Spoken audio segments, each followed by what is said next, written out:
Assalamualaikum warahmatullahi wabarakatuh. Perkenalkan, nama saya Sulistiano yang saat ini tercatat sebagai mahasiswa PBG dalam jabatan kategori 2 tahun 2022 jurusan Pendidikan Pancasila dan Kewarganegaraan di Universitas Pancasakti Tegal. Hari ini, Selasa, tanggal 13 Desember tahun 2022, saya akan melaksanakan kegiatan praktik mengajar dalam rangka penilaian uji kinerja di unit kerja saya SMK Negeri 1 Purbalingga, Kabupaten Purbalingga, Provinsi Jawa Tengah. Perkenalkan, saya Nina Kamelia dan teman-teman yang lain dari kelas 11 TKJ 2 siap mendukung Pak Sulis dalam kegiatan uji kinerja PBG dalam jabatan tahun 2022. Hari ini, Selasa 13 Desember 2022. Semoga diberikan kemudahan dan kelulusan. Amin. SMK! SMK! SMK Negeri 1 Purbalingga!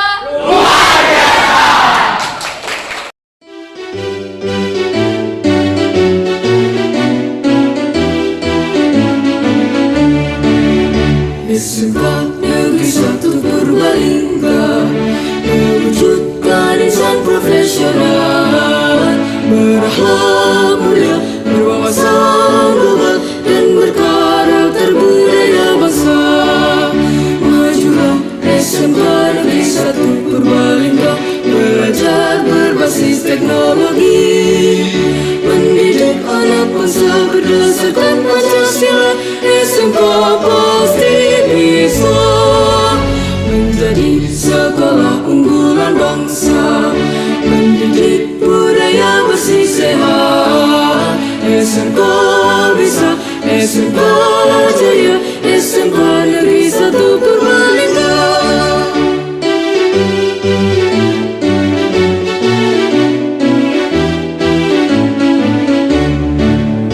SMK Negeri 1 Purbalingga mewujudkan insan profesional.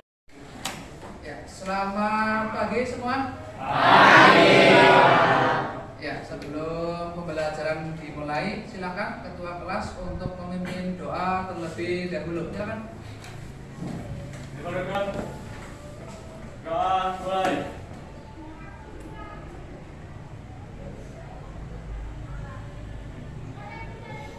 Selesai. Beri salam.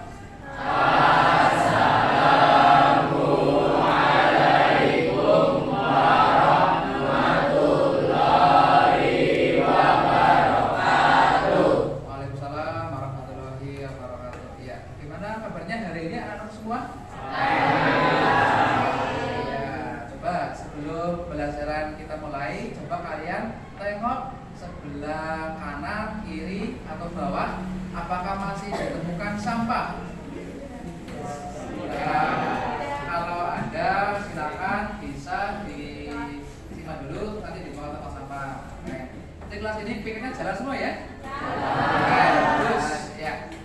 Oke, coba sebelum kita lanjut, ini ya, saya presentasi dulu ya. Oke.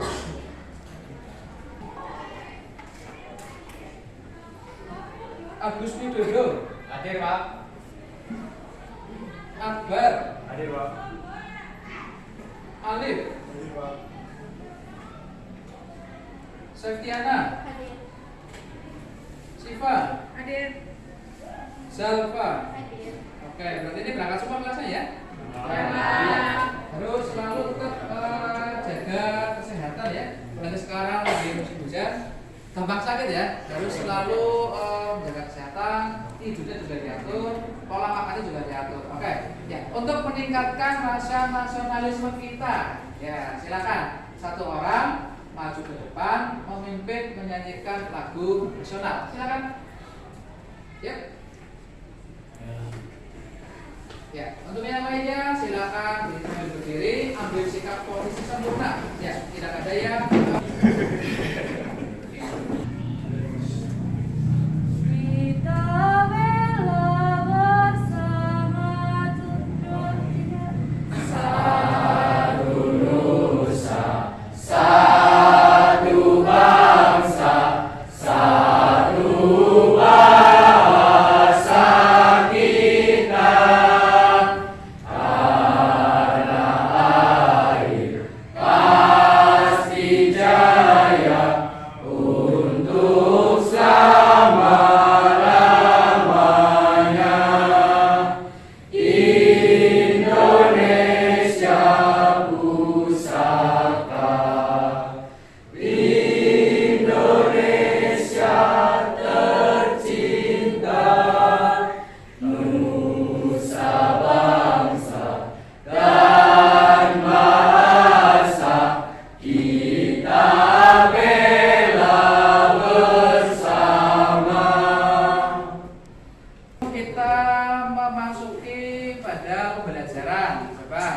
Ada yang masih ingat? Minggu sebelumnya kita masuk pada materi apa? Atau di materi apa?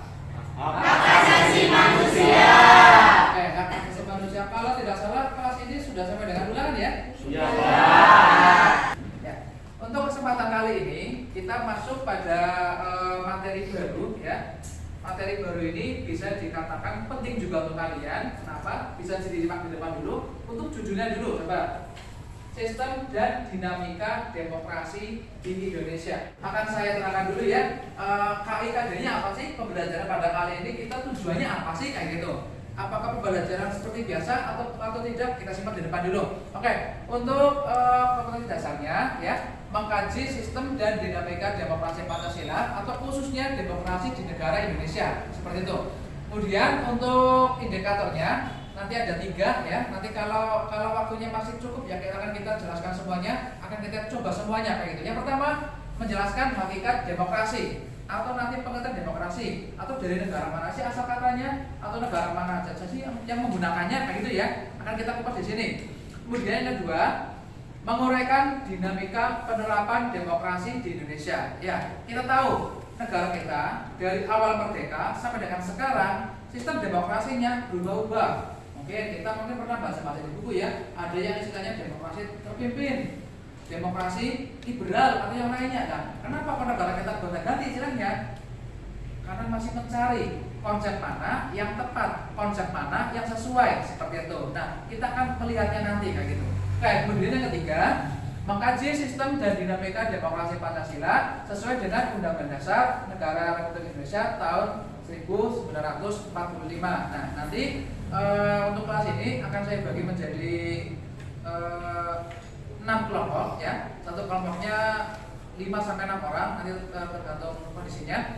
Tapi untuk pembagian kelompoknya sudah saya siapkan. Jadi nanti tidak usah khawatir, Pak, apa saya harus dengan teman dekat saya? Enggak, semuanya sama seperti itu.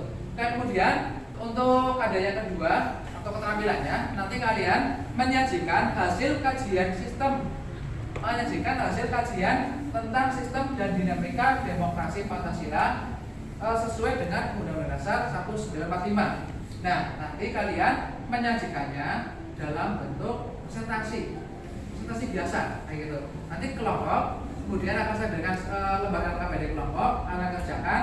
Untuk mengerjakannya boleh menggunakan HP.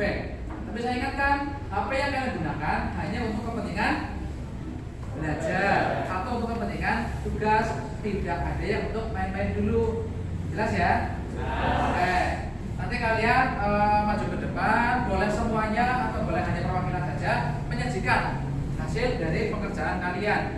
Rencana yang saya buat itu ada 3 konsepnya. Yang pertama, dengan metode ceramah dan tanya jawab. Nanti ada penyampaian materi juga dari saya, menyampaikan materi tentang sistem demokrasi di negara kita seperti apa sih, konsepnya seperti apa sih, akan saya terangkan dulu gitu. Akan saya beri bahan dulu. Jadi nanti kalian punya pegangan. Kemudian ada tanya jawab juga dari kalian. Jadi nanti kalau ada yang kurang paham, belum jelas, silakan ajukan tangan, sampaikan pertanyaannya. Gak usah malu, gitu ya.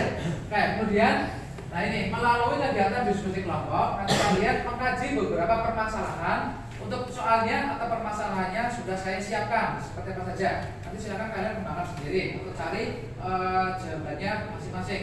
Antara kelompok satu dengan kelompok lain ada yang beda, tidak masalah, kayak gitu ya. Perbedaan malah akan membuat kita semakin pengetahuannya semakin kaya. Kalau sama semua kan tidak ada perubahan, kayak gitu. Kemudian, nah nanti yang ketiga, setelah diskusi kelompok, kalian juga wajib untuk mempresentasikan hasilnya atau menyajikan hasilnya ke depan. Nah ya, sambil latihan ngomong, ditata dengan baik. HP-nya boleh dikeluarkan, ya silakan. HP dikeluarkan, silakan scan barcode yang ada di depan. Kita coba untuk pretest dulu.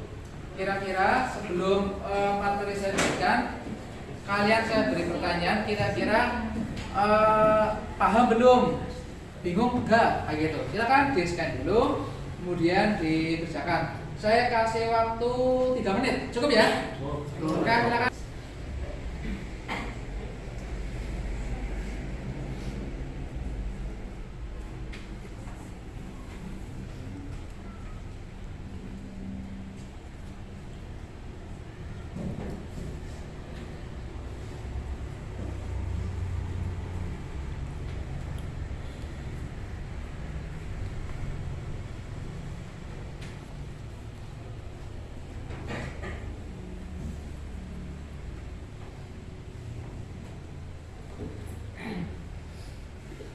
Sudah selesai semuanya? Sudah. Ya, kelihatannya semuanya bingung. Iya, bingung banget. Iya, bingung ya? Ya. Ini sebagai apa istilahnya ya? Kayak pembukaan materi dulu. Kira-kira kalau saya berikan sebuah permasalahan yang kalian kira-kira apa ya? Belum tahu jawabannya, kira-kira gimana? Ternyata masih pada bingung. Belum ada yang betul semua kan ya? Belum. Nggak apa-apa. Nanti akan kita ujikan lagi di akhir pembelajaran. Dan semoga nanti hasilnya bagus. Makanya saya minta kepada kalian tolong simak baik-baik untuk materinya. Oke, silakan. HP boleh disimpan lagi. Ya, kalau tadi di awal baru penjelasan, kita pelan-pelan. Jadi nanti grafiknya meningkat saja ya. Saya berikan yang ringan-ringan dulu saja, biar nanti tidak kaget istilahnya kayak gitu. Nah, coba kira-kira ya, kalau kita berbicara mengenai demokrasi, khususnya di negara Indonesia, biasanya berhubungan dengan hal apa saja sih? Coba sebelum menjawab, ya betul, acungkan tangan dulu, baru sampaikan jawabannya. Oke, biar fokus satu suara. Ya, silakan. Pemilu atau pemilihan umum, betul. Ada lagi? Kampanye. Sebelah sana ada? Ya. Demonstrasi bisa. Apalagi yang lainnya? Pemerintahan, betul. Ada lagi? Kalau kita berbicara mengenai demokrasi, khususnya negara Indonesia, biasanya berhubungan dengan hal apa saja? Tadi sudah disebutkan ada pemilihan umum atau pemilu, ada demonstrasi, ada pemerintahan, apalagi tadi? Ada kampanye. Apakah cuma itu saja? Masih ada yang lainnya, ada banyak sekali. Kalau kita berbicara mengenai demokrasi, nah kita lihat ini sudah saya ini ya.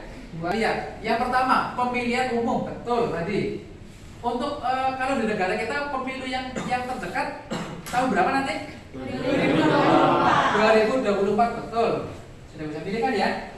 Yang sudah cukup umur sudah bisa pilih. Nah silakan. Kalau kemarin kalian mengamati pil kepala desa, ada politik uang, apakah nanti di pemilu 2020 ada istilahnya kayak uang lagi? Ya nggak tahu, gitu. Tidak tahu. Tapi saya tekankan, saya minta tolong kepada kalian pemilih pemula ya. Jadi misalkan nanti ada orang ngasih uang kalian, tolong jangan diterima. Yang pertama itu dosa karena uang haram. Yang kedua, kalau kalian nampani uangnya, berarti kalian mempersilahkan orang itu untuk korupsi, promosi, atau mungkin istilahnya kayak obral janji ya. Kalau saya kepilih jadi presiden, saya akan bangun ini, bangun itu kan ya? Nah, itu yang namanya kampanye dalam negara kita sebagai wujud apa? Ekspresi, sebagai wujud untuk mempromosikan dirinya, meyakinkan kepada warga masyarakat. Ini loh saya profilnya, ini loh saya, kalau saya kepilih saya kerjanya akan ini kayak gitu. Nah silakan kalian nantinya ya tahun 2024 ikuti, lihat biar istilahnya tidak salah pilih dalam pemilihan umum. Saya tampilkan ada dua gambar di depan. Ini bukan sindiran, ini hanya apa ya? Ya gambarnya bisa berbicara lah kayak gitu. Sesuai dengan kondisi negara Indonesia. Silakan kalian amati dulu, kalian lihat dulu, kemudian nanti tolong acungkan tangan, sampaikan. Gak usah bener banget, gak apa-apa. Sengertinya kamu saja lah, seperti itu. Kira-kira dari dua gambar ini itu maksudnya apa sih? Maknanya apa sih? Kayak gitu. Silakan. Ya, yang mau berpendapat dulu, gambar yang sebelah kanan sini, silakan satu orang langsung.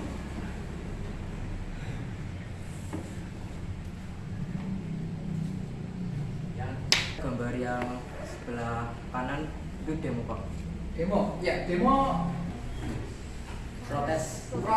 terhadap pemerintahan. Iya, singkat-singkat nggak apa-apa. Demo. Atau mungkin ada yang mau melengkapi lagi. Gambar yang pertama itu maksudnya apa sih? Atau mungkin dari isi tulisannya bisa disimak dan kamu artikan kayak gitu. Silakan. Yang kedua, masih gambar yang pertama dulu ya. Silakan. Itu kan ada tulisannya. Tulisannya kamu artikan. Kira-kira maksudnya apa? Mau berpendapat lagi? Angkat tangan dulu. Ya, silakan. Dari tulisan yang ada di gambar itu tentang demo BBM naik karena mengakibatkan harga pokok juga naik. Iya, betul. Coba saya tanya ke kalian. Sekarang untuk yang bawa sepeda motor ya, pasti kan akan merasakan yang namanya ini ya, samunya nambah, untuk beli BBM juga, tapi uang jajannya jadi berkurang, ya kan? Iya. Kalau untuk Pertalite berapa sekarang? 10.000. Iya, mungkin bagi masyarakat menengah ke atas itu ringan, tapi bagi masyarakat menengah ke bawah itu mahal. Dan perlu kita ketahui juga, ketika BBM naik, ya, untuk mobilitas barang, kan pakai mobil, pakai kendaraan, butuh BBM juga. Maka saya yakin harga pokok barang juga jadi ikut naik untuk menyesuaikan, kayak gitu. Dua, silakan coba, yuk yang mau berpendapat. Gambar yang kedua yang mau berpendapat, ya silakan. Itu rakyat yang melayani pemerintah, kebalik seharusnya pemerintah yang melayani rakyat. Iya, kalau kita lihat dari ini ya gambarnya, ini kan sebenarnya merupakan sindiran ya, sindiran terhadap pemerintah, sindiran terhadap negara, di mana pemerintah yang seharusnya melayani rakyat, tapi malah rakyat yang melayani pemerintah. Dulang itu kan melayani. Betul. Yang kedua, ya silakan. Pemerintah semakin rakus. Pemerintah semakin rakus. Oke, iya. Singkat, padat, jelas. Iya, benar, betul kali. Kita lihat asal katanya dari mana, kenapa kita menggunakan, dan kenapa kita mengadopsinya, ada apa sih? Apakah itu cocok? Kenapa kita menggunakannya? Asalnya dari negara mana? Nah ini, kita lihat dari mana dulu. Silakan sambil disimak. Asal kata demokrasi ya, dari bahasa Yunani, yaitu demos dan kratos. Demos yang artinya rakyat atau masyarakat, kemudian kratos yang artinya kekuasaan atau pemerintahan. Yang ketiga silakan. Pemerintahan untuk rakyat artinya pemerintahan yang menghasilkan dan menjalankan kebijakan-kebijakan yang diarahkan untuk kepentingan dan kesejahteraan rakyat. Iya, ini salah satu pendapat dari tokoh ya, yang namanya Abraham Lincoln. Berpendapat ini ya. Belum saya lanjut, mungkin adakah yang mau ditanyakan dulu? Belum ada? Oke, nanti sambil dihimpun ya. Kalau ada silakan ditulis dulu, sampaikan aja nggak apa-apa. Nanti kalau mungkin saya belum bisa menjawab, nanti bisa di lain kesempatan atau mungkin dibantu dari teman-teman yang lainnya. Oke, kita lanjut. Yang kedua yaitu tentang ciri pokok pelaksanaan demokrasi. Saya menampilkan ada 5. Ini yang secara umum saja. Umum. Yang pertama, pemerintahan atau pemerintah menjalankan kehendak dan kepentingan rakyat. Adakah yang mau ditanyakan dulu dari penjelasan materi ini sebelum saya lanjut ke setelahnya? Setelah ini?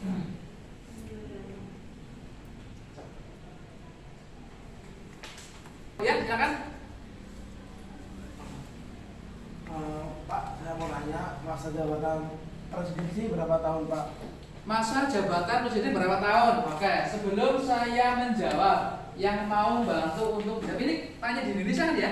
Iya, Pak. Oke, masa jabatan presiden di Indonesia itu berapa tahun sih? Atau penjelasan lengkapnya seperti apa sih? Coba sebelum saya menjawab, adakah yang mau bantu dulu?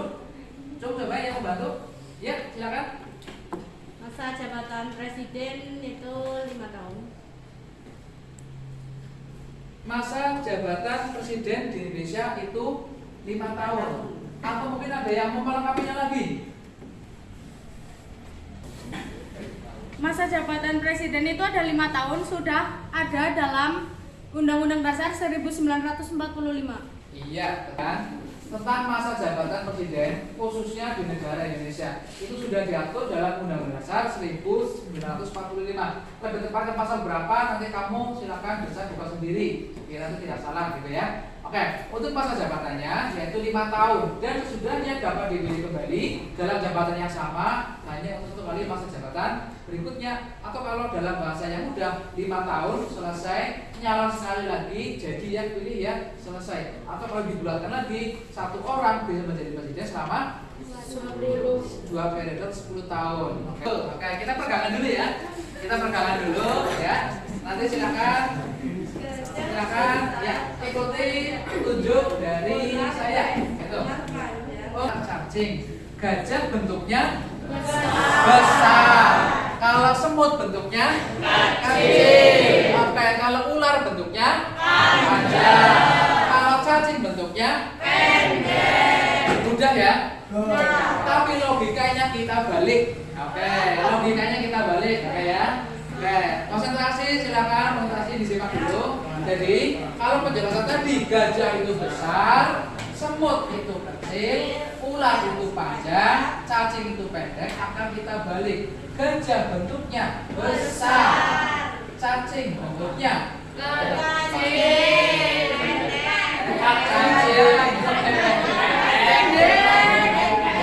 ya kan? Ya, biar urut. Gajah bentuknya besar, semut bentuknya kecil, oke, kemudian ular bentuknya panjang, ya, oke, kemudian cacing bentuknya pendek, oke, konsentrasi ya, konsentrasi. Gajah, semut, ular, cacing, gajah, semut, ular, cacing, gajah Kecil, besar. oke. Ya, nanti sama dulu depan ya. Dulu. Saya cari korbannya mana dulu ini. Oke, coba. Yuk. Konsentrasi yuk. Gajah, semut, ular, cacing. Gajah, semut, ular, cacing. Gajah, semut, cacing. Pendek. Oke. Ya, konsentrasi lagi. Ular, cacing, semut, gajah. Ular, cacing, semut, gajah, ular. Satu lagi. Oke, nanti masih ya. Oke, ya. Satu lagi korbannya ini sudah 2 orang. Oke, gajah, semut, ular, cacing. Gajah, semut, ular, cacing. Panjang. Oke, silakan. Yang mana tadi? Silakan.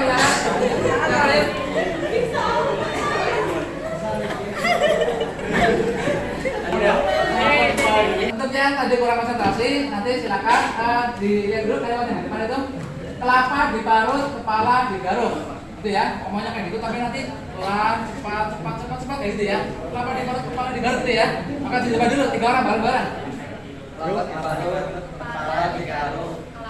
Kelapa diparut, kepala digaruk. Bareng-bareng dulu, bareng-bareng lagi. Bareng-bareng. Kelapa. Kelapa diparut, kepala digaruk. Terus. Kelapa diparut, kepala digaruk. Terus. Kelapa diparut, kepala digaruk. Oke. Dari yang selesai dulu Mas ayo. Kelapa digaruk. Ya. Kelapa diparut, kepala digaruk. Terus? Kelapa diparut, kelapa diparut, kepala diparut. Kelapa diparut, kepala digaruk. Sekali lagi. Kepala digaruk. Oke, ya. Gantian sama sebelahnya. Silakan duduk dulu. Ya, silakan duduk dulu. Ya. Kelapa diparut, kepala digaruk. Kelapa diparut, kelapa digaruk. Kelapa diparut, kepala digaruk. Kelapa. Kelapa diparut, kepala digaruk. Kelapa diparut, kelapa digaruk. Oke, silakan duduk lagi. Ya. Ya, gantian ya. Kelapa diparut, kepala digaruk. Kelapa diparut, kepala digaruk. Kelapa diparut, kepala digaruk. Oke. Ya. Ini akan saya bentuk kelompok. Oke. Untuk pembagiannya sudah saya atur, sudah berikan rupa. Silakan sudah saya tuliskan untuk nomor absennya ya. Silakan disimak baik-baik. Kemudian nanti mengelompok, ya, mengelompok berdasarkan urutan-urutan ini. Oke. Silakan untuk bisa mengelompok dulu.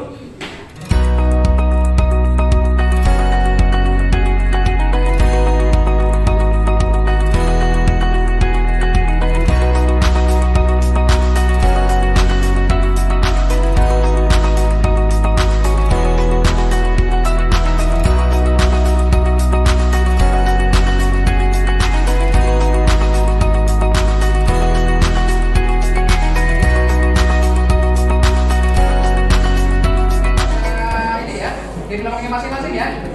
Oke, silakan disimak dulu ke depan, yuk. Matanya ke depan dulu semuanya. Oke, biar nanti tidak ada salah paham. Oke. Untuk permasalahannya nanti silakan kalian simak di depan atau juga sudah saya tuliskan di lembar KPD di sini sudah ada. Nanti silakan kalau ada kelompok yang bingung boleh tanya ke saya. Pak seperti apa ya? Dulunya bagaimana? Kayak gitu tanyakan saja.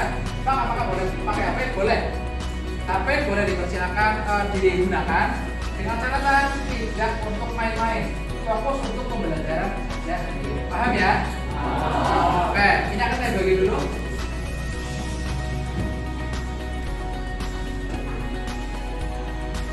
Silakan kalian berdiskusi satu sama lainnya, memberikan hasil pemikirannya. Kalau masih ragu, boleh ditulis di kertas coret-coretan dulu, atau mungkin di screenshot di HP boleh. Sebelum kalian pindahkan di lembar LKPD. Sudah paham ya? Oke, kalau sudah paham, silakan bisa mulai dari sekarang.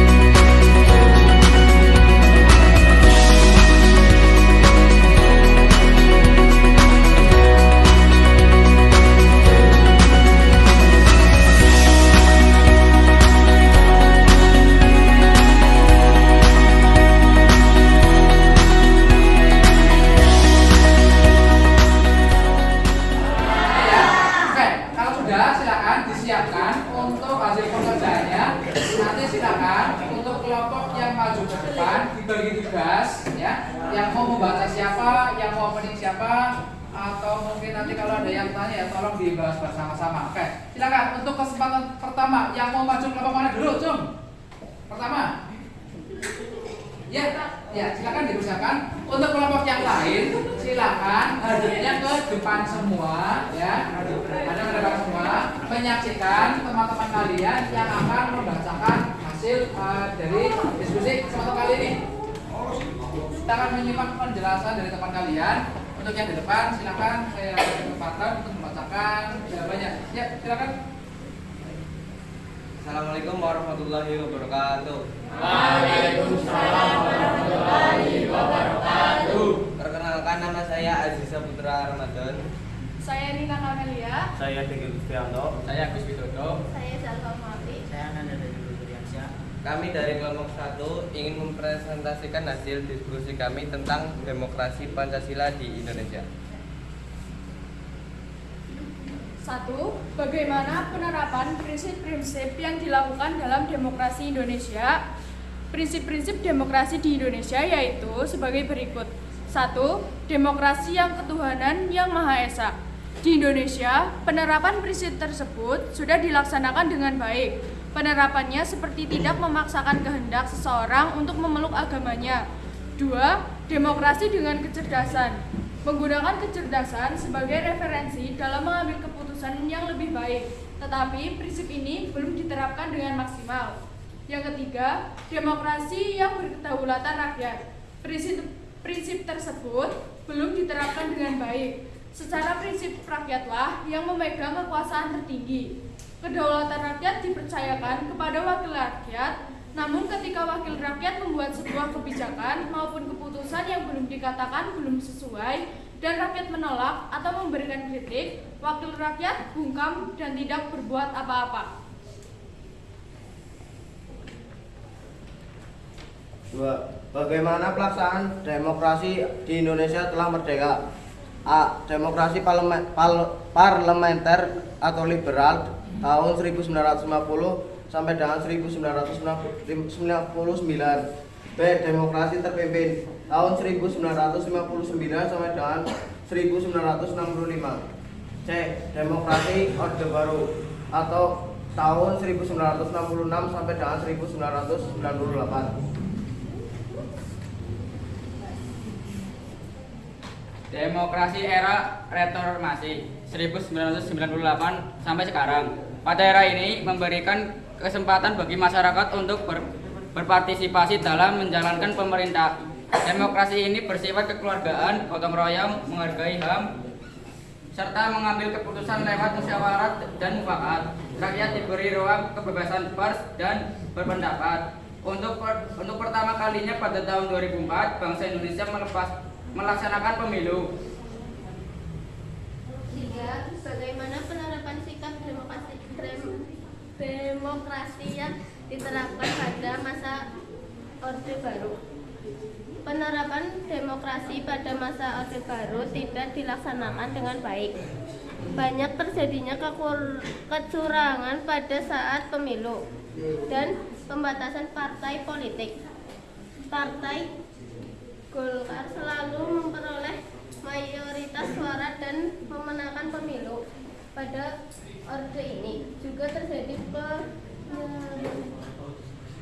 penyelenggaraan kekuasaan, praktik KKN, korupsi, kolusi, nepotisme juga merajalela.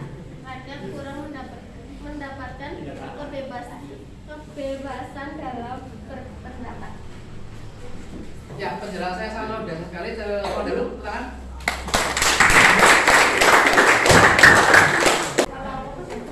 Kelompok terakhir, maju silakan.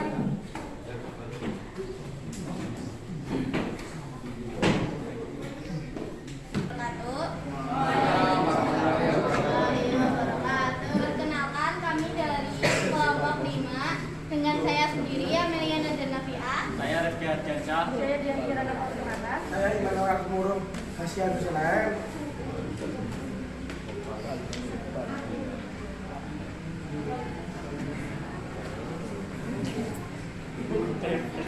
Penerapan prinsip-prinsip yang dilakukan dalam demokrasi Indonesia adalah namun sesuai dengan keadaan di Indonesia saat ini, minoritas suku pedalaman di Indonesia masih ada yang menganut kepercayaan animisme, yaitu kepercayaan kepada makhluk halus atau roh. Sesuai dengan prinsip demokrasi tersebut, untuk saat ini rakyat Indonesia belum sempurna menerapkan karena masih ada tindakan masyarakat yang anarkis dan Perempat, demokrasi di Indonesia pasca reformasi mengalami banyak perubahan bagi rakyat Indonesia dan berdampak positif, namun ada dampak negatif pula. Demokrasi pasca reformasi mengalami banyak perubahan namun belum sepenuhnya menjadi lebih baik.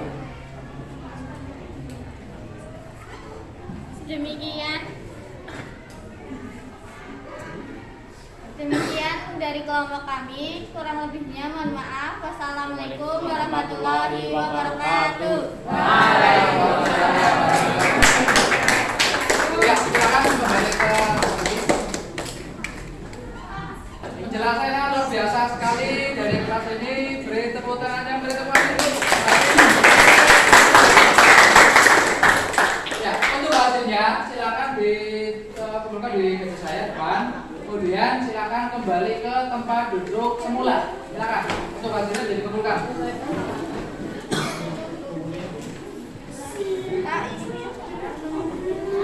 Ya, penjelasannya sangat luar biasa sekali ya. Ternyata kelas ini sangat luar biasa sekali ya. Kemudian untuk pembelajaran selanjutnya silakan HP boleh dikeluarkan, kemudian scan barcode yang ada di depan. Di dalamnya ada soal lagi. Oke, silakan.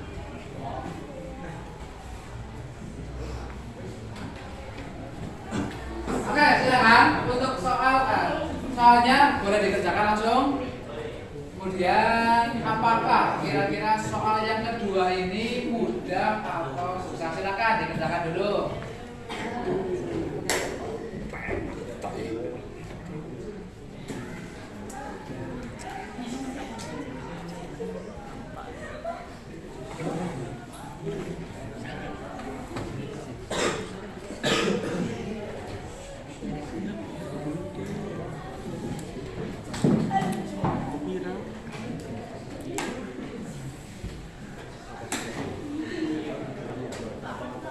Oke, bagaimana soalnya?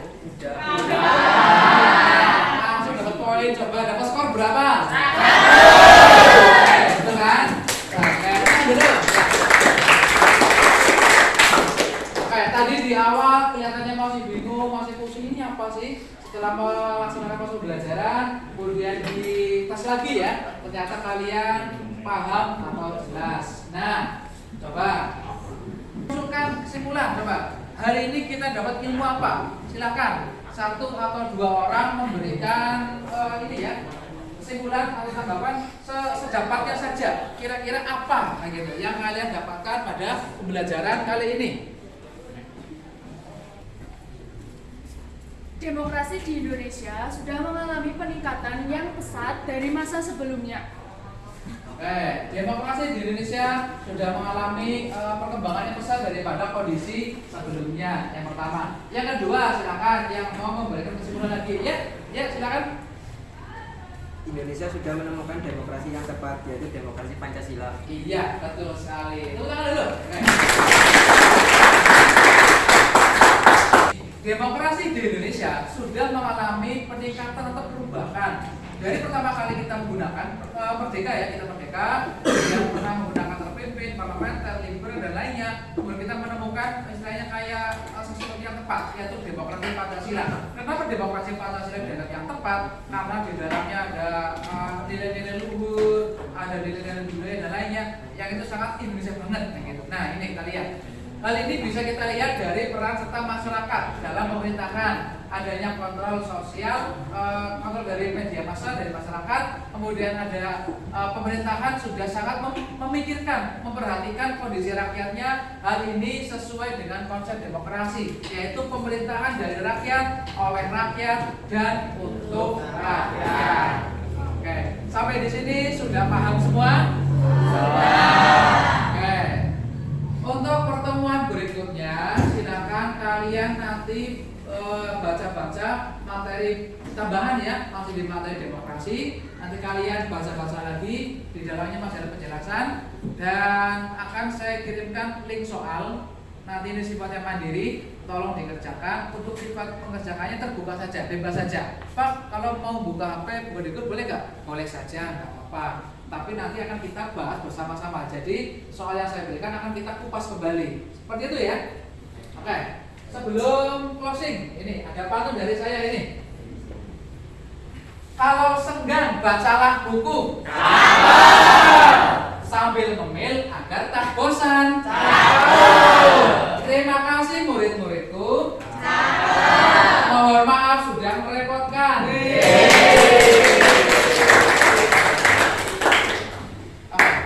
Seperti itu materi dari saya. Kurang lebihnya mohon maaf. Untuk mengakhiri pembelajaran, silakan ketua kelas bisa menyiapkan.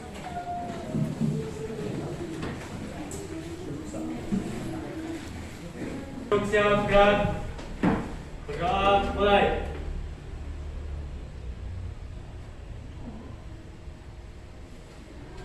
Selesai. Beri salam.